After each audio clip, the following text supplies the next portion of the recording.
Now that we've defined what a partition is, we want to look at the definition of the definite integral. This is sort of a two-part definition, so we need to define what a Riemann sum is, and that's going to incorporate the slice and approximate part of what we've done to find area, and then we will define the actual definite integral, and that'll involve a limit, so that'll be like the refined part. So let's just start with a Riemann sum first.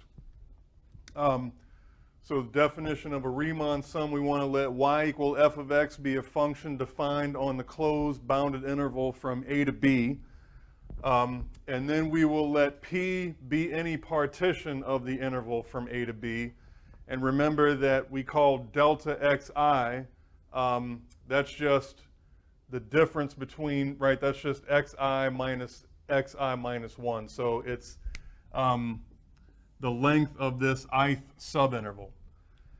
And so now in each one of these subintervals, I will choose an xi star.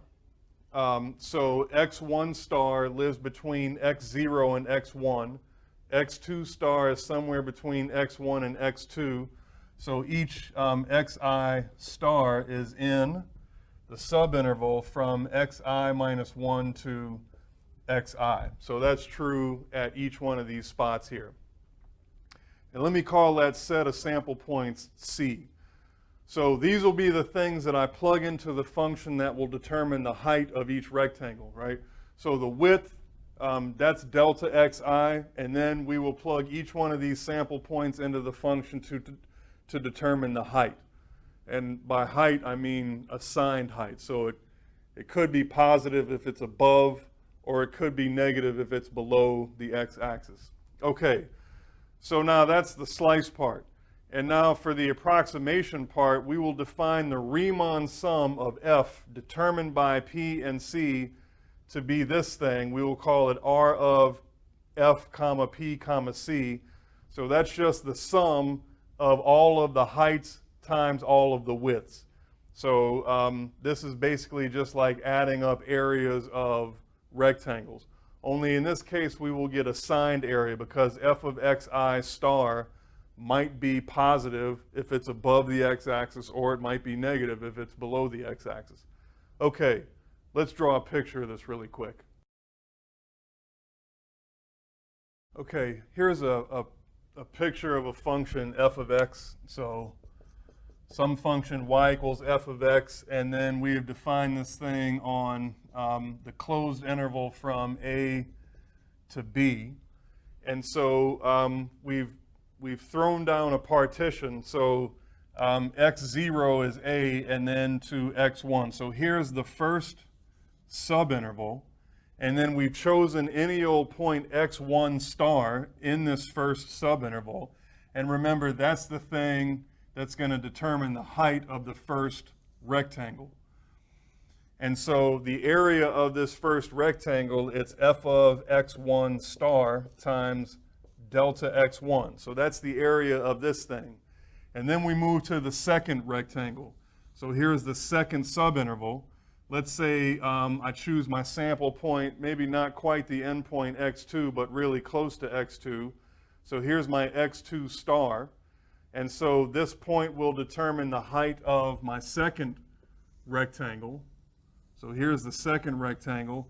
And now what's the area going to be? Well, just like the first one, it's going to be f of x2 star times delta x2. And now we move to the third one. And now maybe this time we take x3 star to be the same thing as the right endpoint. So that'll be the height of my third rectangle. And so now I've got an area of a third rectangle that's going to be f of x3 star times delta x3. Keep doing this. The general ith rectangle. Only now, if I choose a sample point here, this function is now below the x-axis. And so here's my height in quotes, right? Because height is always a positive number, but f of xi star is going to be a negative number. But anyway, here's my general ith rectangle. The way I've drawn it, it happens to be below the x-axis, and so it's going to be negative. So the signed area, not the actual area, but the signed area, we'll give it a negative sign because it's below the x-axis. So the signed area here is going to be f of xi star times delta xi.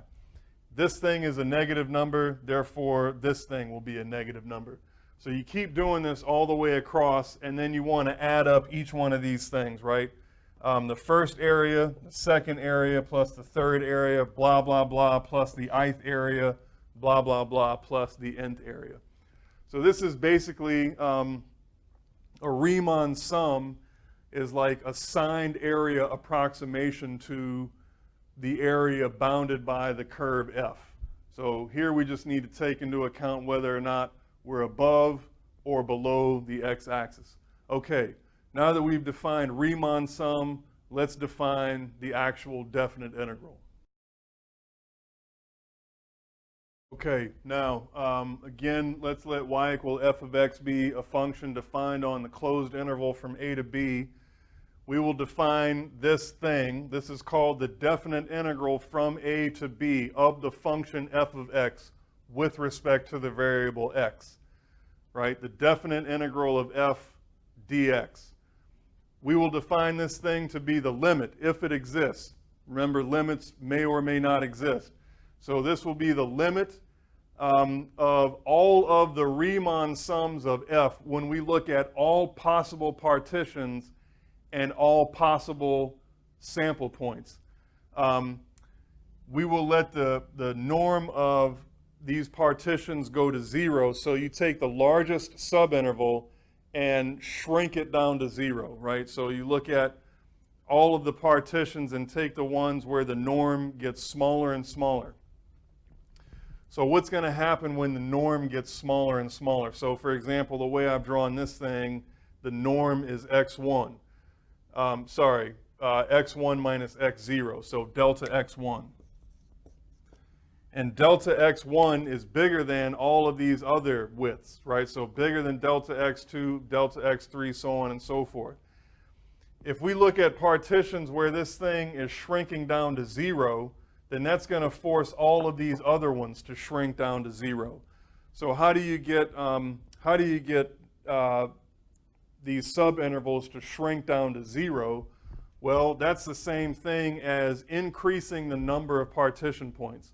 So the only way you can make this thing very small, right, if x1 is here and and this is the largest subintervals, all of my subintervals have to be smaller, therefore I'm going to need more partition points. So when you scroll through all possible partitions, you're really essentially throwing in more partition points. So as the norm goes to 0, that's the same thing as letting the number of rectangles go to infinity. Okay, so just a few words about all of this. So this is an elongated S to stand for sum.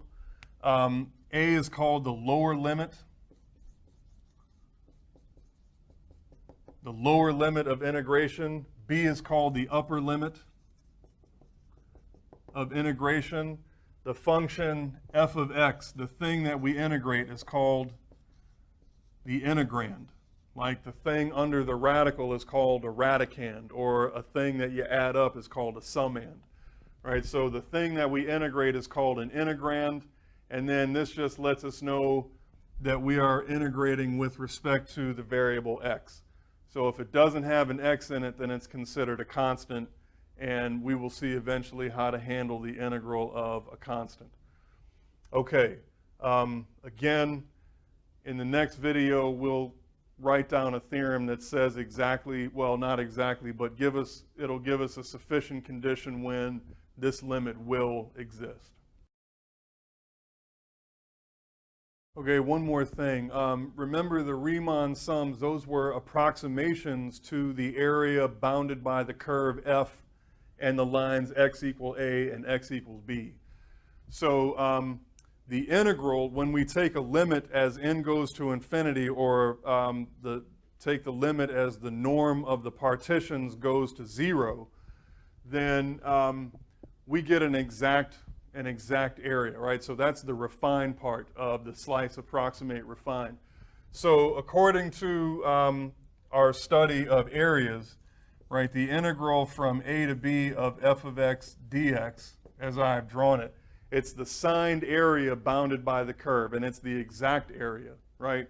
That's what happens when you let the number of rectangles go to infinity. So this is just going to be the area A1 minus the area A2. So this will be a good thing to keep in mind when we look at a bunch of properties about the definite integral.